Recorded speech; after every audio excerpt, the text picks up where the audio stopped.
I'm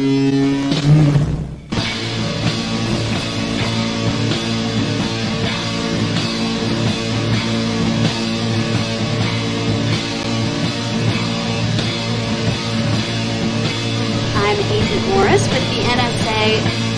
There is something real here. Did you believe that our government is in possession of UAPs? Absolutely, based on interviewing over 40 witnesses over 4 years. And where? I know the exact locations, and those locations were provided to the Inspector General and from which to the intelligence committees. I actually had people with the first-hand knowledge provide a protected disclosure to the Inspector General. Biologics came to some of these recoveries. Those could represent exquisite new adversary technology. Non-human, and that was the assessment of people with direct knowledge on the program I talked to that are currently still on the program. The government is covering up some level of its knowledge and understanding about what some of those things are.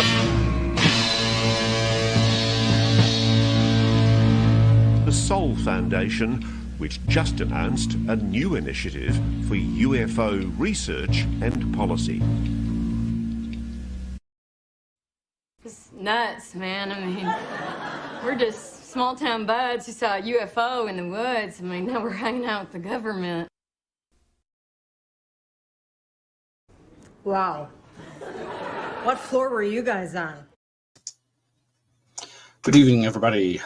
This is Miles Lewis. Thank you for joining us. Welcome to another live edition of Anomaly-NOW, straight out of Austin, Texas. This is the weekly live news roundup show for the 501c3 nonprofit Anomaly Archives Scientific Anomaly Institute. And thank you for joining us on this Wednesday, June 19th. Happy Juneteenth, 2024. You'd think humanity would be completely free and we'd be living in a utopia. Let's keep trying. Well, folks, I have had a very enjoyable day. It is sprinkling here. It's been sprinkling on and off all day. But before it started, I did get to go with my wife to Barton Springs and jump in the cold waters there and enjoy an overcast swim here in Austin, Texas.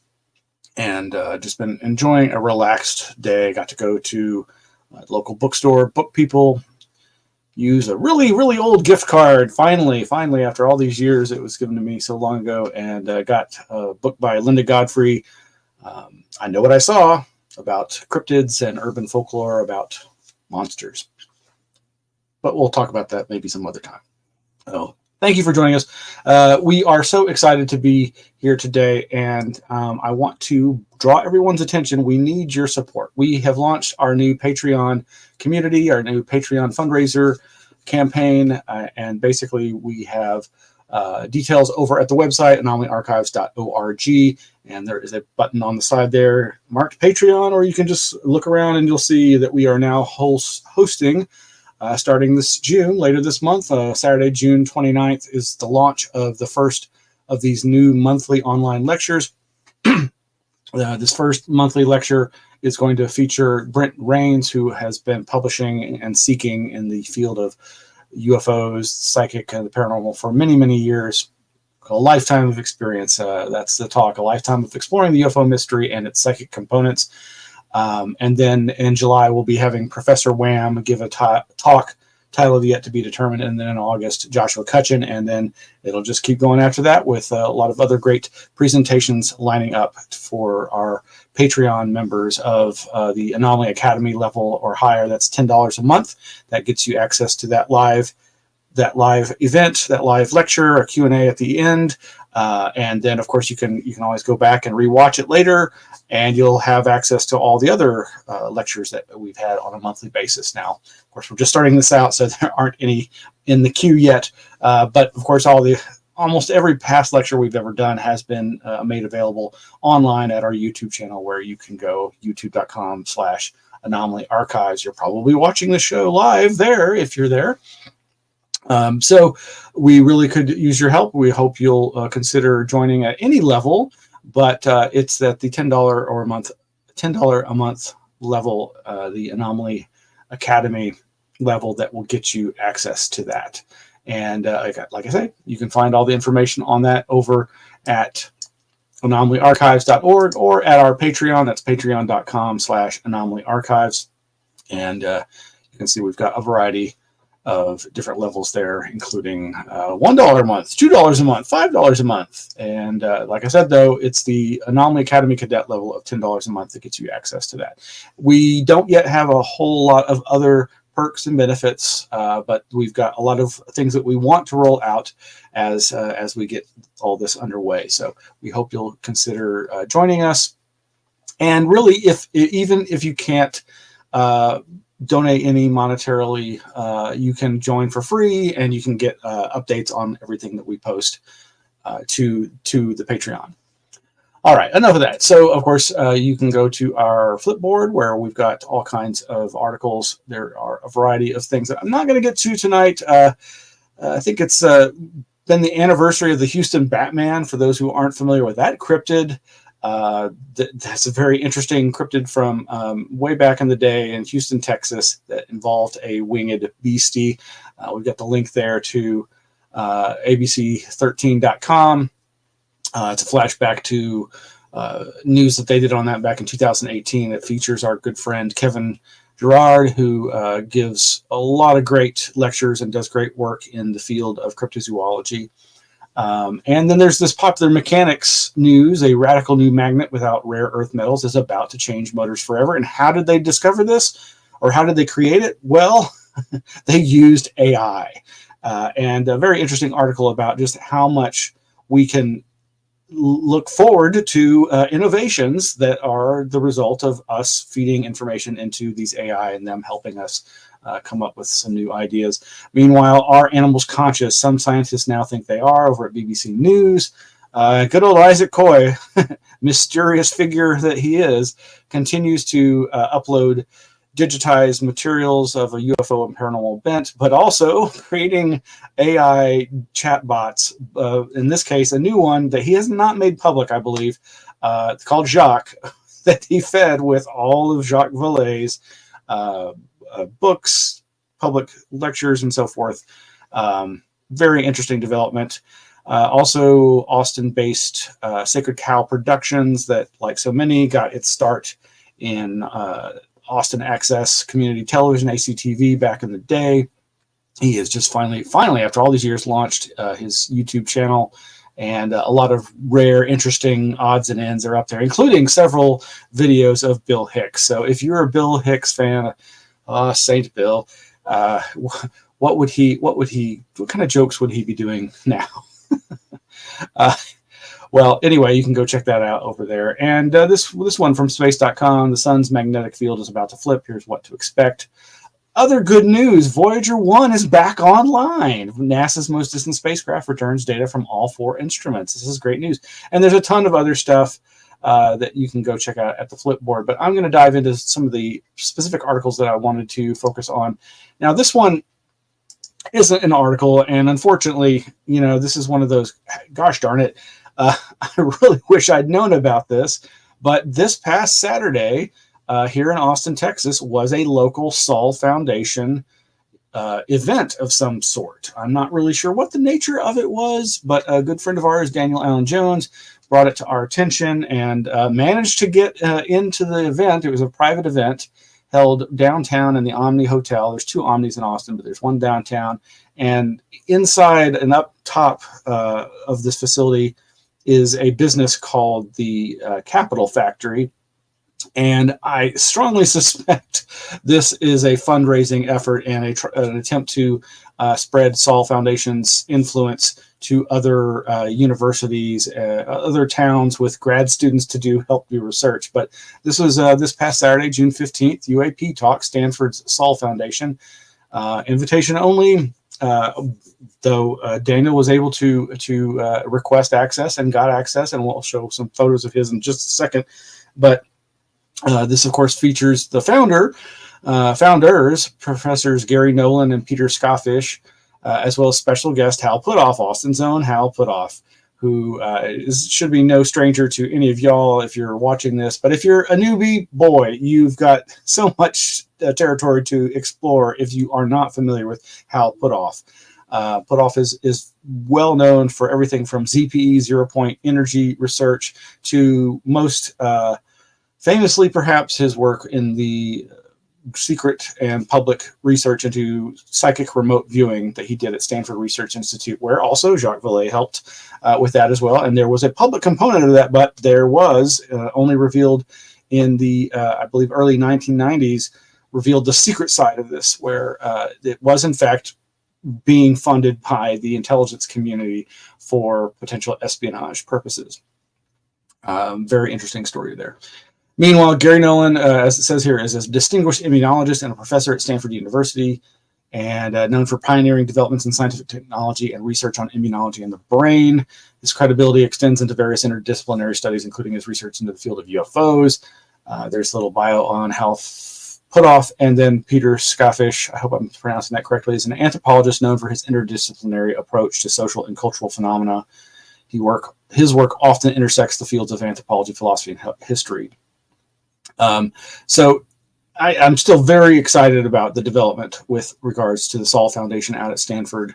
And just the fact that they were here in Austin, which has this reputation of being a very tech-oriented, innovation-oriented town, but obviously has a significant alternative university environment. So, well, what happened there? Well, here are some of our good friend Daniel Allen Jones's photos that he posted publicly on his Facebook account. Let's bring those, get those. There you go. Thank you, Victor.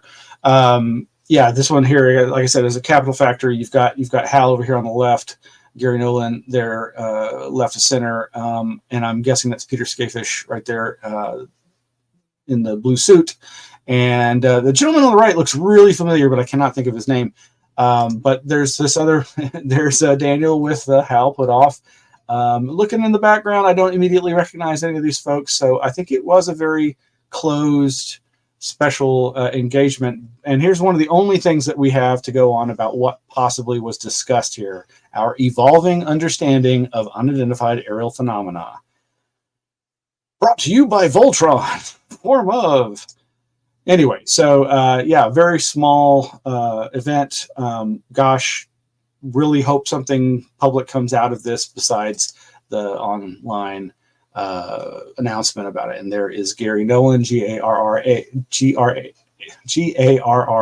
Gary Nolan, and Daniel Allen Jones. Daniel is one of the most hardworking and most travelingest folks I know in Texas, who goes to so many different types of events across this great state, and very much have been intending to get him on to report on all these different events that he's often visiting and videotaping. So we'll see about that in the near future. But thank you, Daniel, for publicizing this. Meanwhile, in our last show, we talked about this crypto-terrestrial paper that came out from these researchers, Tim Lomas, Brendan Case, Michael P. Masters. The crypto-terrestrial hypothesis, a case for scientific openness to a concealed earthly explanation for UAP. That is still a very interesting paper. I've heard criticism and praise, so both sides having opinions about it, no surprise there. But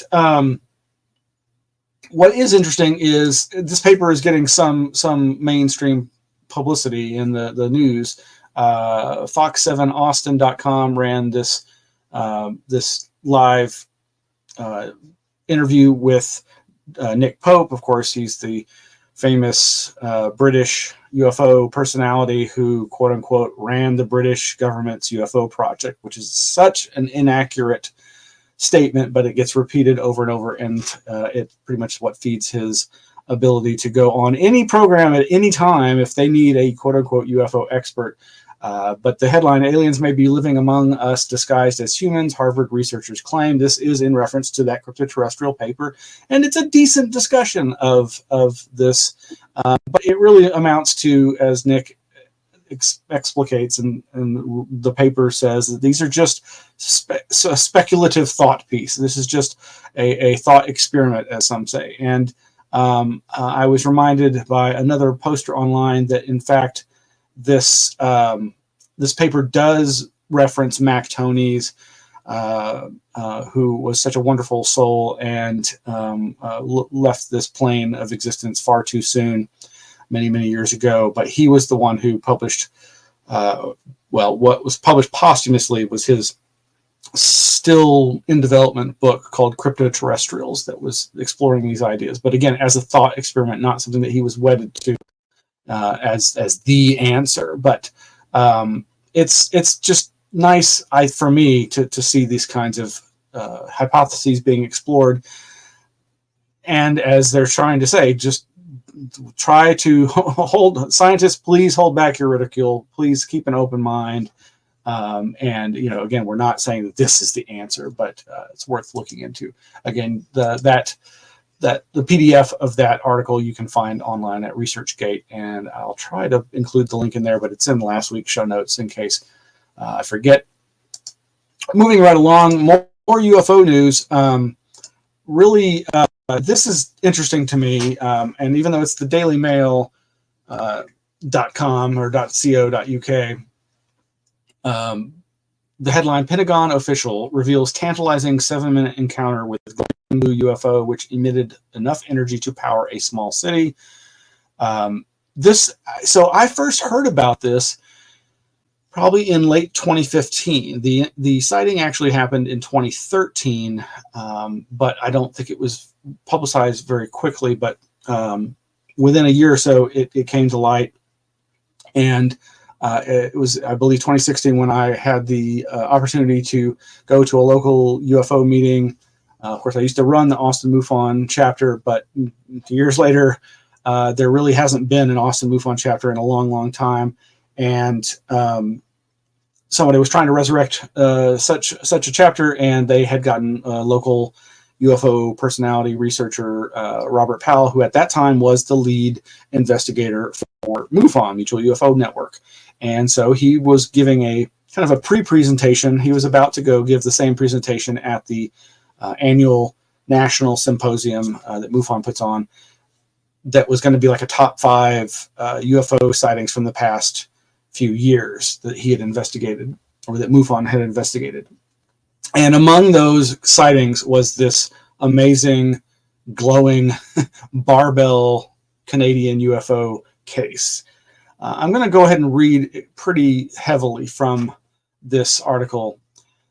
And there's so much bad editing online and in books these days. It just drives me nuts. But a U.S. Department of Defense contractor's tantalizing encounter with a giant glowing UFO has sparked 10 years of research and 2 patents inspired by his encounter. 3 witnesses, including that Pentagon engineer, report that they captured electronic evidence of a barbell UFO, half the length of a football field, that glowed an eerie indigo blue. That craft, they said, flew silently over an old logging road in southwestern Ontario, Canada on August 28, 2013, near where the trio had camped for a hunting trip. DailyMail.com spoke with the case's first investigators, that would be Robert Powell and Paul Leach, is that his name? Who shared electronic data from the contractor's attempt to film the object, showing quote-unquote white noise pulses in the video recur in 1-second loops, identical to strobing light from the UFO itself. There's a lot of photographs that accompany this, and there's some video that we'll be linking to where you can dive more into this case if you find it interesting. Quote, the captured data of the UFO event, the witness reported, may be the first real physical proof of not just a craft flying, but that it flies by virtue of an incredibly complex and powerful spinning electromagnetic propulsion system. The case was investigated by the same nanotechnology expert, Robert Powell, whose analysis of a 2007 mass UFO sighting in Texas, the Stephenville Encounters, became a centerpiece of the Steven Spielberg-produced UFO series Encounters last year on Netflix. And if you haven't watched that Steven Spielberg series, I do actually highly recommend it. I thought it was a very well-produced series of episodes. The article goes on, quote, is there another barbell case where we've investigated like this? That engineer, UFO investigator Robert Powell, told Daily Mail of this rare case. No, it's the only one. Powell told Daily Mail that UFO cases with this shape are so rare that only about 50 to 60 cases exist throughout history. Powell, whose new book on UFOs has garnered praise from former Defense Department intelligence official Chris Mullen, personally visited the contractor's lab and worked with him on analyzing the eerie interference on his UFO video. He gave it for the defense facility, Powell said, who vetted the source's identity and biographical claims. There was a heavy-duty commercial 3D printer in the lab, and there were offices with 3 or 5 engineers that worked beside him in that building. So basically, the story is basically involves these 3 or 4 hunters. They're hunting black bears in season legally, and they the primary witness was in the back of this 4x4 pickup truck off this logging road. I think they have a picture. Yeah. So here's the picture of the road and with the superimposition of the CGI CAD version of this craft done, I believe, by Powell or Leach. And he sees this object, this barbell, kind of flattened bells on the end, and it's in this eerie plasma glow, and it's slowly spinning. And as it seems to move around very slowly, but whenever before it moves, these sparks emit, I guess, on the opposite side from the direction it then proceeds to travel. And he had 2 different, he tried to record it with his phone. He tried to record it with a handy cam. And in both cases, the devices would not get out of their startup loop. At least that was what how he described it, the witness. And the other people in the vehicle also witnessed this, though they were facing the other direction. And so they would have had to have craned around to look, and with more difficulty. So, yes, it goes on saying, quote, both the other witnesses were extremely worked up about this, the defense contractor said in a videotaped interview. In fact, one of them said, just shoot it, like he wanted me to actually shoot a rifle round into this thing, unquote. The UFO moved in its slow rotating motion for approximately 6 or 7 minutes, eventually allowing the defense contractor witness to film the event with his Sony HD camera. So eventually it did work, but not perfectly. No, there is no video footage of this object. Which yielded only static despite working before and after the event. The sighting ended with a similar lit craft emerging on the horizon and both UFOs zipping off at an incredible speed. All that they had then was, all that they got on the video camera was visual static and the witnesses' astonished voices on the tape. So Powell flies up to meet the guy, sees the guy's facility, attaches these oscilloscopes to the camera to try to get some data from this. And this is somewhere there's some interesting data here. But basically, yeah, they showed this weird pulse that this defense contractor is now claiming he has used his kind of reverse engineering of this to somehow get a couple of patents. Now, they don't go into any of that detail, obviously, but very, very interesting. They have screenshots of these, the instrumented portion of this research effort, which again, I'd seen before. So back in 2016, this image here is from a video that was produced by our friend Daniel Allen Jones, and he was at this event, and we both got to see Robert give his explication of this case and then some other cases, all of which were interesting. But of course, this case seemed really, really interesting and unique for a number of different reasons. But as it turned out, the Pentagon contractor became aware of the video and certain footage from the talk being in the video and asked it to be taken down. So you cannot view that video online anymore, not officially. I'll just say there are copies floating around.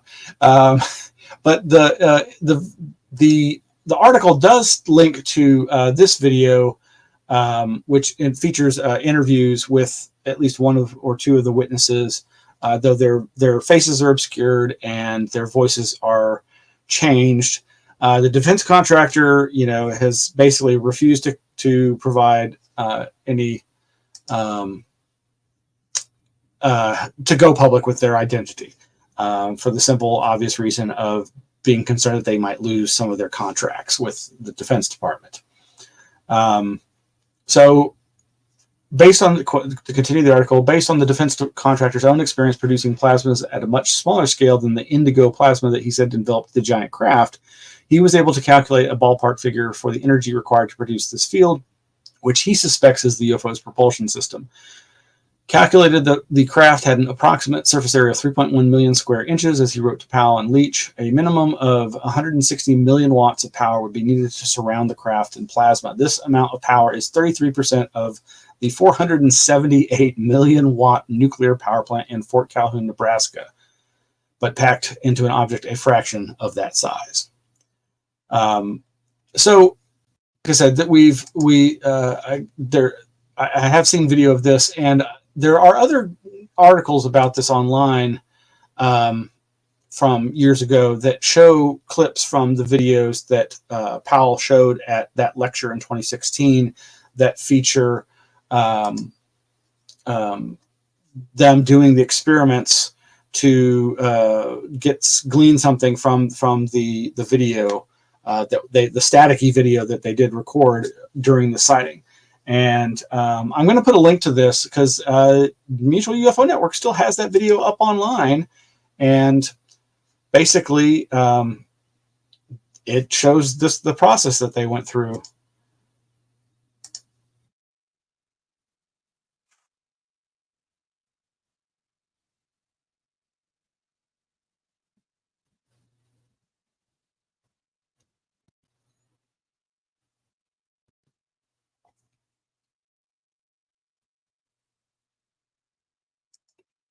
Anyway, this goes on for it's like, what is it, 6 minutes. It's probably very boring to most folks, and the folks just listening will have no idea what we're talking about. But again, I'll put the links to these videos. Hopefully they'll stay online. This is still over at the Mutual UFO Network's YouTube channel from circa 7 years ago, November of 2016. So anyway, it's a very fascinating case. I don't know how much it's been talked about out there, but there you go. I recommend you check it out. It's very interesting. Shifting gears, very happy to see this article over at pbs.org. Sensing Sasquatch Art exhibition offers new way of thinking about the mythical creature. This is from June 14th. And the PBS NewsHour. It's about a 6.5 minute video that's excellent, and I would so love to go see this exhibit. It's going to be up for quite some time, I think into 2025, they say, but it's really so they have this art exhibit that explores Bigfoot, Sasquatch, but it's largely through the eyes and art of indigenous peoples. And the museum worked directly with these indigenous helpers and artists to create this installation.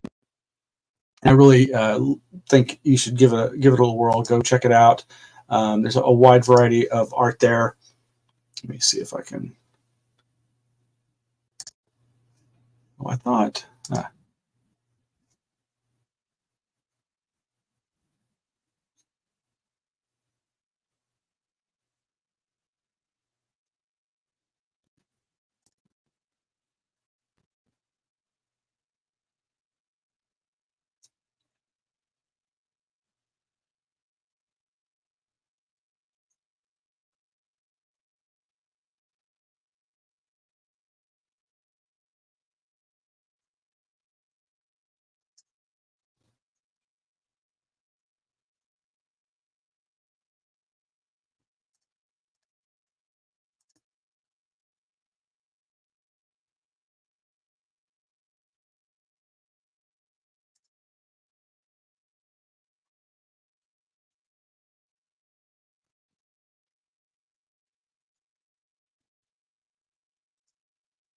So yeah, that's over at pbs.org. Highly recommend it. And to wrap up tonight, I'm pretty sure we've covered this before. The the monoliths, these big silver monoliths that have been appearing for the last 4 years around the planet. And obviously these are art installations by various guerrilla artists. If you want to attribute this to aliens or some other force, there doesn't seem to be anything going on here other than an attempt to call attention to space, out the outdoors, strange juxtapositions of science fiction elements and nature. The Washington Post has this new article, though it's behind a paywall, but you can read it over at msn.com. Remember the mysterious monoliths? A new one just appeared near Las Vegas. This was posted a day ago, and it goes into the history from the last several years about these mysterious monoliths, and starting with the one in Utah in 2020 and others that have appeared around the world. And yes, as I think one of our I think it was Dr. Greg Little was on the program 4 years ago, and when I was like, "Oh, they don't know who did it," he was like, "Oh no, they've got video." And I think this is, this is the Utah State workers near the Utah one in 2020. But anyway, yeah. So no mystery here, really, other than who keeps wanting to put these out there. But I must have reported on this before, but this, of course, rang all kinds of bells for me because. I do want to honor the memory of Caleb Shaber. I didn't know him very well, but in the early 2000s, he started attending the local MUFON chapter meetings, and I didn't ever get to know him very well, but he was always a very nice gentleman, and he even wrote up one of the meetings for the newsletter. And he committed suicide in 2009. And but interestingly enough, he became the spokesperson for the guerrilla art group that put up the Seattle monolith in 2001. From the Wikipedia entry on New Year's Day 2001, a replica of the monolith from 2001. A space odyssey appeared on Kite Hill in Seattle's Magnuson Park. The Seattle monolith was a guerrilla art installation by a group of Seattle artists calling themselves Some People. Caleb was a military journalist. He was a Burning Man worker. And I just finally put together a little page for him on the website with some background about all of this. There's some flashbacks to 2010, people writing about the Seattle monolith in hindsight. And then this article from Daily Mail, Trouble in Hipster Paradise, how the toxic work environment behind the scenes of Burning Man is being blamed for the suicides of 7 workers at the annual Counterculture Festival. I really was not aware of this, but this was his name being mentioned in a number of articles about people succumbing to mental health problems, and just wish I'd gotten the chance to know him better. But this also reminds me of something even further back, because before that 2001 Seattle monolith, there was another one.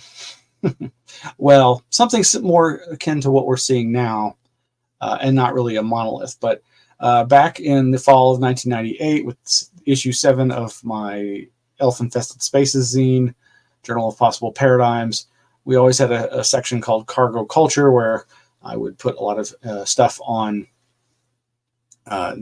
alien, UFO, pop art, that kind of thing. And but at some point, I had been working at the public library, and so I would process all the magazines there and the periodicals, including the Art in America magazine. And I remember one issue that once it was pulled from circulation at the library, I took home with me because I was like, "This, I've got to keep this." Minimalist alienist sculptural artist John McCracken interviewed, and what this refers to is this. It was this. I don't know if you can see that very well. Let's go there. There is a reproduction scan of the Art in America magazine that I'm talking about that I took home, and which featured this man's art, John McCracken. And in it also were a picture of him, UFO crash test site, 1947. Yeah, it's near the little alien. And these monolith-like objects that he did that often had highly reflective surfaces. And so I had reproduced this interview with him called Between Two Worlds. One of the founders of West Coast minimalism, John McCracken, has long been acclaimed for his flawlessly crafted geometric sculptures. The artist now speaks openly of the link between his work and paranormal phenomena. So, yeah, so that, I have seen a few people referencing McCracken's work in relation to these silver monoliths that are obviously not the exact proportions of the monolith from 2001, but rather, they're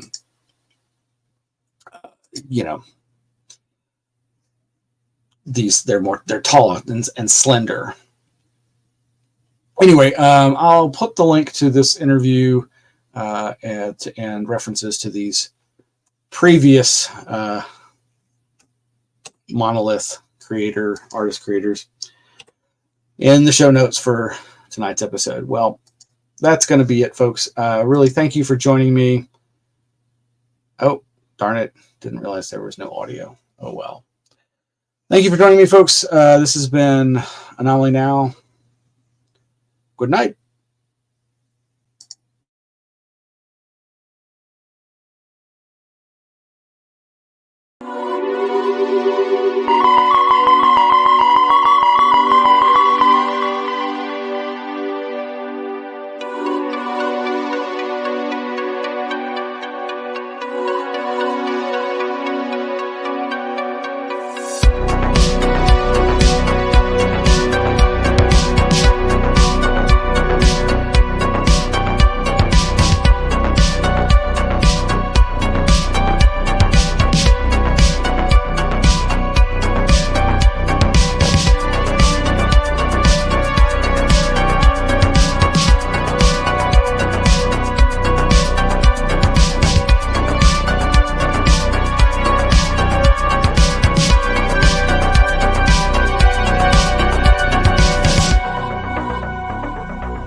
And please, please, please consider joining our Patreon. We really need your help. Again, we're going to be doing live monthly online events. And if you're at the $10 a month level, you can get access to each month's new lecture, as well as the archive of past lectures and more perks to come.